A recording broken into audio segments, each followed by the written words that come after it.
Pembahasan terakhir terkait judul skripsi kalian ini buat mahasiswa yang tahun ini atau baru saja mempersiapkan skripsinya ya. Ini adalah video lanjutan dari video-video sebelumnya. Kalau kalian lihat di akun saya ada 3 atau 4 video sebelum ini. Nah, ini lanjutannya. Ini terakhir nih kita bahas judul penelitian. Lebih tepatnya sih bukan judul ya, karena judul sudah saya ungkapkan terkait kuantitatif dan kualitatif di video sebelumnya. Ini masalah paradigma atau filsafat atau pola pikir, jalan pikiran dari sebuah penelitian.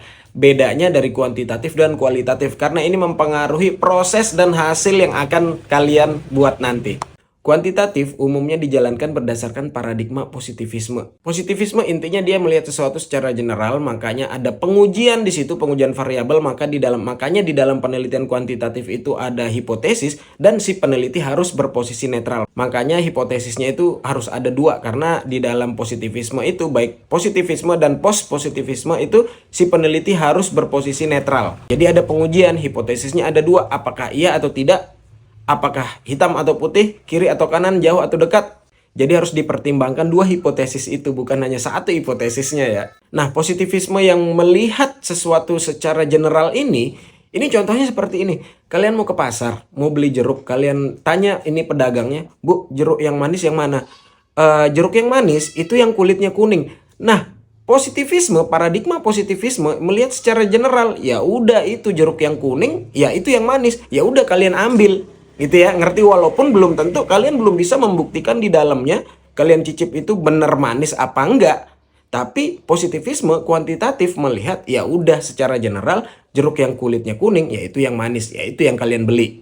Beda dengan kualitatif. Kualitatif ini lebih bersifat salah satunya kualitatif ini bersifat konstruktivisme. Ya kalau kita baca teorinya kejauhan ya, kita pahami gampangnya aja. Konstruktivisme ini melihat penelitian itu mestinya bersifat interaktif. Ada timbal balik dari lingkungan penelitian, baik itu dari subjek dengan penelitian, begitu juga dengan alam, lingkungan dengan si peneliti sendiri. Dan konstruktivisme melihat bahwa si peneliti itu adalah instrumen utama. Makanya instrumen utama di dalam kualitatif itu ya si peneliti itu sendiri, dibantu dengan pendukung seperti rekaman, kamera, alat tulis, dan lain-lain.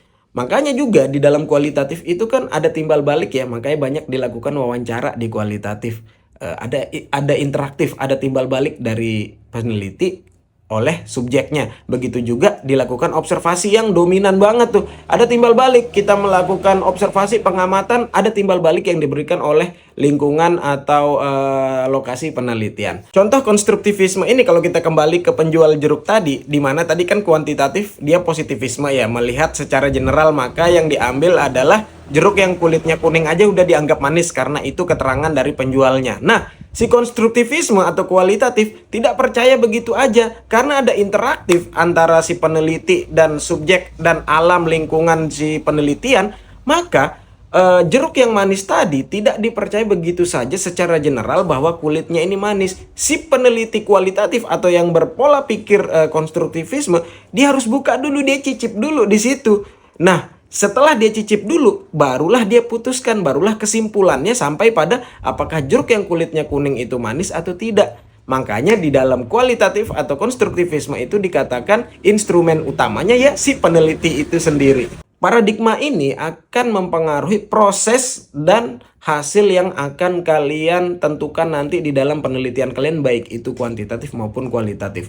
Untuk lebih jelasnya ya kalian bisa baca bukunya, bisa googling, atau kalau kalian bingung kalian bisa ikut privat dengan saya atau lihat seriesnya di sini. Nomor kontak ada di sini.